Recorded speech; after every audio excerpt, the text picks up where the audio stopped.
Daniel O'Donnell is an Irish singer known for his close relationship with his fan base and his charismatic and engaging stage presence. And he's here with us just now. How are you doing today? I'm good, Toby. Thanks very much. Nice to be with you. It's great to be with you as well. Now, you've been doing music for over 40 years now, and you're still doing it, so you must still be loving it, right? Yes, I do enjoy it.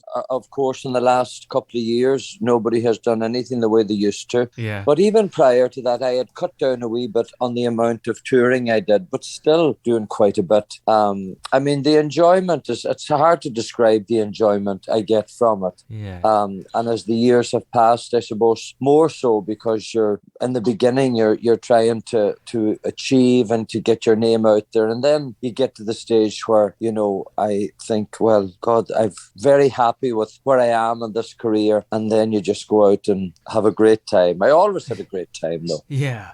And where did your love of music come from in the first place, do you think? Well, I suppose really it's from the family. My sister is a singer as well, although she's kind of semi-retired, but still she had a great career in the 60s, 70s and 80s, but she still does shows periodically.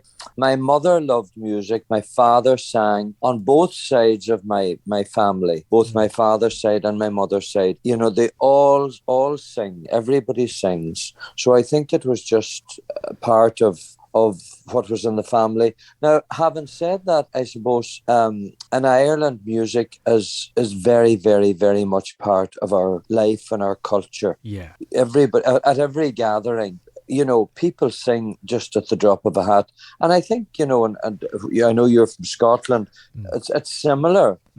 Scottish people are similar in the way that they love their, there's a lot of songs that are about Scotland, and Ireland is similar. So I think it comes from just the culture as well. Yeah, definitely. And then how did you actually manage to get a break and become a professional musician? Well, I started traveling with my sister in 1981. It's just actually, you said over 41 years ago, just at the end of January. Yeah. And I stayed with her for 2 years, and then I made a record, and I started a small group at home, and just then one thing led to another and to another. It was a slow burner for a few years, I suppose, maybe from 83 to 86. I wondered, would I be able to continue at it at all, But then all of a sudden things started to take shape, and really, I never looked back from there. Yeah. And, once you were successful, it's just a continuing story that seems to have gone forever, because you're the only person that's had an album in the UK charts every year for the last 34 years, which is one of those records that is probably going to be quite impossible for somebody to beat, isn't it? Well, I suppose in my lifetime, maybe it won't be beaten. Yeah. I think there's very few people or artists or singers that record every year.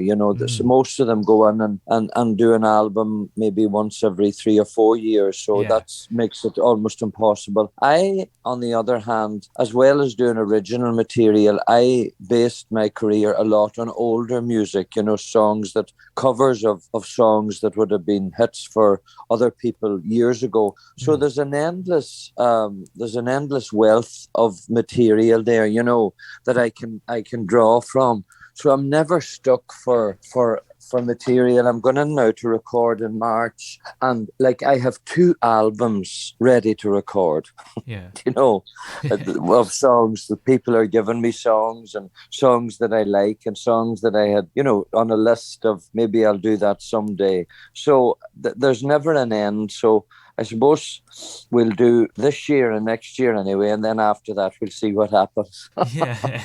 And you do all sorts of covers, don't you? You've done Perry Como, Dean Martin, John Denver, and even Ed Sheeran. So you kind of like a variety of artists, don't you? I do. I like the songs, really. I do like there's certain singers that I absolutely love, and then some that I just enjoy their voices, whatever, but I wouldn't be, a fan. Yeah. But I love the songs. If a song, I mean, when I heard Ed Sheeran's Perfect, I mean, I went to see Ed in Belfast a few years ago with my daughter and her husband, and he was super. But I wouldn't sing probably any of his other songs other than Perfect. And that's not because I don't like them.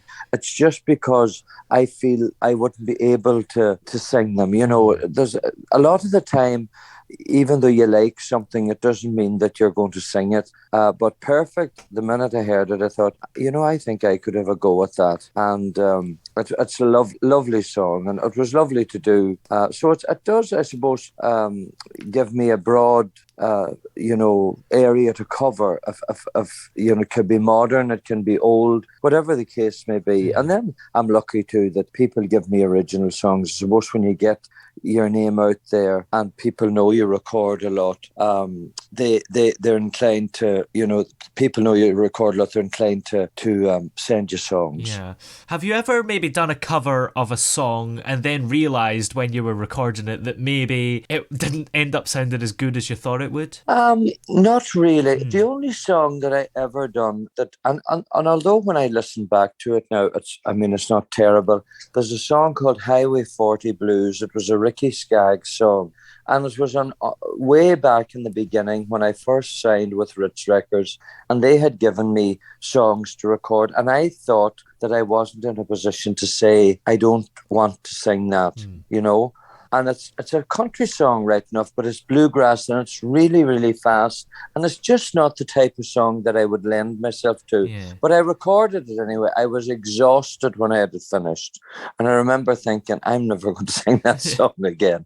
But having said that, when I listen back to it, it's not too bad. But I know at the time I should have said, no, I would rather not record that. I mean, now if somebody gives me songs and I feel I can't do them justice, I'll just say, no, I'll not bother that one. Yeah, maybe that's the best way. And the thing about your music as well is that it's very much you. It doesn't feel like there's any sort of record companies telling you what to do. Well, I mean, they do suggest things to me, but I suppose I'm lucky in the fact that I can just then, as I said, say, yes, I'll do that. And it really is nice to have people giving you songs, because there's no way that I could think on all the songs that I might be able to record. There's songs that I don't even know that my manager, the last album we did, I recorded a Demis Roussos song called Island in the Sun. And I wouldn't have thought about it. But the minute I heard it, I just loved it. So I appreciate, people giving me songs, that I wouldn't know about. But I at the end of the day, it's up to me, what I record. Yeah. What is it, do you think, the secret to your popularity is? Well, it's very hard to say what I think. I suppose I've been very lucky in that I had got a great fan base, from the early days, and it built over the years. And many of the people that, started coming to see me when I started, many of them are still coming, And not alone that, but they're bringing their children and their grandchildren now, which is quite daunting, when you think that you're going to go that long, when you see 3 or 4 generations coming to a show, which is super. I mean, it's nice that that's the case, that so many age groups can come. I mean, obviously, the music that I do lends itself to a more mature audience. But younger people, a lot of them come as well. So it's good. Yeah, definitely. Now, of course, in 2002, you received an Honorary MBE for your services to the music industry. That must have felt good, right? It really did. I have to say that took me by surprise, because I really did not think, being Irish, that I could be honoured like that. I didn't know you could get an honorary award. I just never had focused on it before. And then I realised that it was the people, the audience that comes to see me. A number of them had written, not collectively, but individually, to, I don't know, the right to the palace or to the government, or who the right to see could I be honoured in some way on their behalf, because the music has meant a lot to them. So it was a really, really nice thing to get, and I was thrilled, Yeah. to receive it. Prince Charles, I got it with 4 other people. There was 5 of us got awards, and because we're not British, you get them in the ambassador's residence of your own country. Yeah. So we got ours, and Prince Charles happened to come. Well, I say he came specially, but I think he was there for something else. Yeah. But it was lovely, really nice. Yes, and of course, we've got to talk about this as well, because you've done so much over the years, but Strictly has got to be up there. What was that experience like? Oh my God, Strictly was fantastic. It was the most terrifying thing I've ever done in my life. I was petrified every single night. And at the same time, if somebody said to me, do you think I should do it? I would say with a heart and a half. Yeah. But I was honestly, it took me by surprise, because, I've been on stage all my life, but this was just, it was totally out of my comfort zone, and I could not remember. It wasn't even so much about the dancing, I suppose, because, I couldn't remember what they were telling me to do. Yeah. Just here and there, and keeping your shoulders up and keeping your, listen. But it was a super experience. And, even just, we still have a WhatsApp group, and Ewan Thomas just had a new baby. He and his partner had a new baby. Wow. And he put up a picture of the baby a couple of days ago, and we were all on, and Carol, we were texting one another. It was a lovely experience, and I made met a lot of people that I would never have met.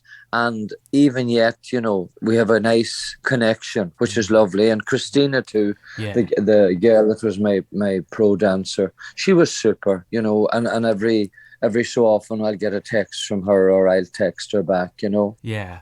But how was it facing Craig every week? Is that one of the lowlights? Oh, listen, I told him one night, I says, Craig, I'd get more points for speeding than you're giving me. But he was lovely. I mean, he comes across as very, hard and all out the front, but backstage he really is he's a nice guy, very nice person. Yeah. But we had good banter. Absolutely, yeah. And in terms of your music again, which musicians have inspired you over the years? Well, I love Loretta Lynn. She's an American country singer who is not performing, this few years. Yeah. She's going to be 90 in April, and she had a stroke when she was 85, and it just stopped her from touring. But she had toured right up to that, and I had seen her, not very long before, maybe a year or so before she got sick, and she was super. But I loved her, I'm not saying that I sang many of her songs, but I just loved her music, and I always loved Cliff. Yeah.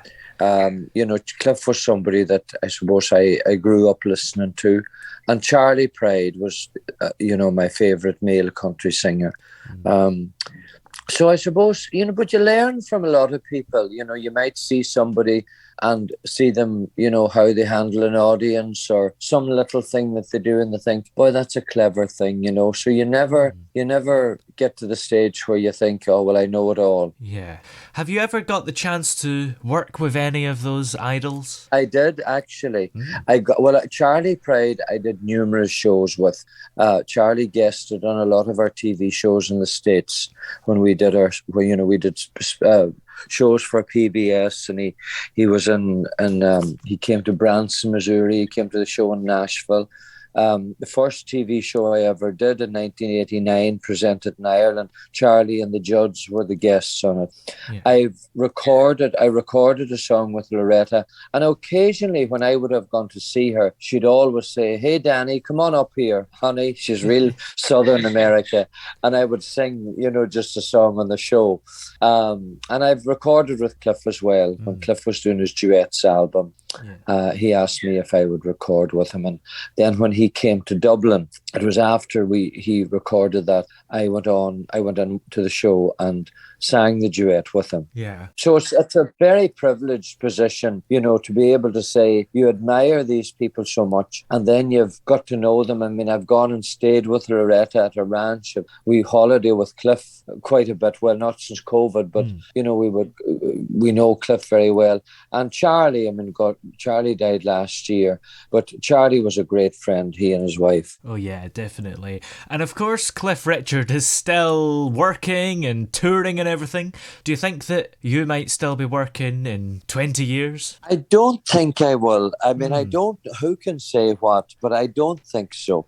I would like to, and Cliff is fantastic, and then I just spoke about Loretta and Charlie. I mean, I saw Charlie not long before he died. He actually guested on it. We did a Zoom call to him on a TV show I did in lockdown from our house at home, and he sang. He was super. So it's not an age thing, but I suppose I feel that I don't know why I'm saying that, when I'm saying these people are singing, but I just think that I won't go on forever. I would like to always sing, but I don't know that I'll tour as much. I feel I'm getting to the stage where I will curtail the touring and maybe do periods where I might go into a theatre and do a weekend, and that's kind of more like what I'll do than touring night after night. Yeah.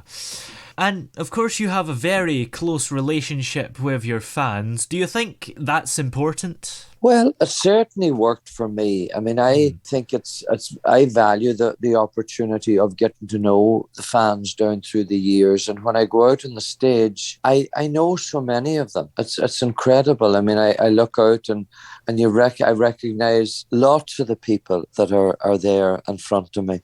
And it's wonderful. I mean, I can't imagine not meeting the audience. I mean, during COVID, we toured just for a couple of months at the end of the year.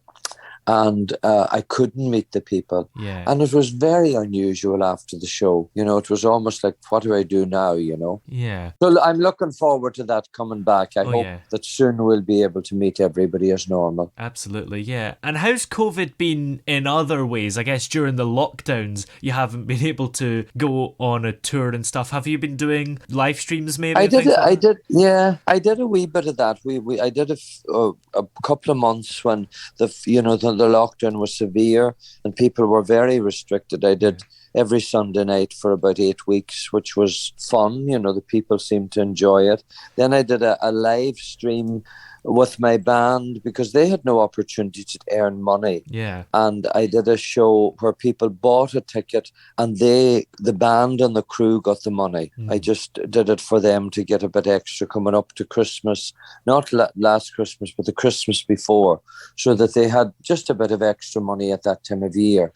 I'm not crazy about doing the things on the internet. I mean, I suppose younger people do it all the time and they're very, do very well at it. But I like just to be in front of the people, And of course, you've done a music video recently for your song Down at the La-di-da, which was pretty cool and seems to have done quite well for itself. It's quite popular. Yes, it's amazing. I heard that song on the radio. I was driving in the car and I thought, I really like that. And I thought it was one of the singers from home, a younger singer, that was doing it. Yeah. And I thought, my initial thought was, God, why did I not get that song first, before anybody else? Because I loved it. And then the announcer said it was Jimmy Buffett. Oh. It was a Jimmy Buffett song. And I thought, well, Jimmy Buffett doesn't care whether I record his songs or not. Maybe he'll be happy for people to record them.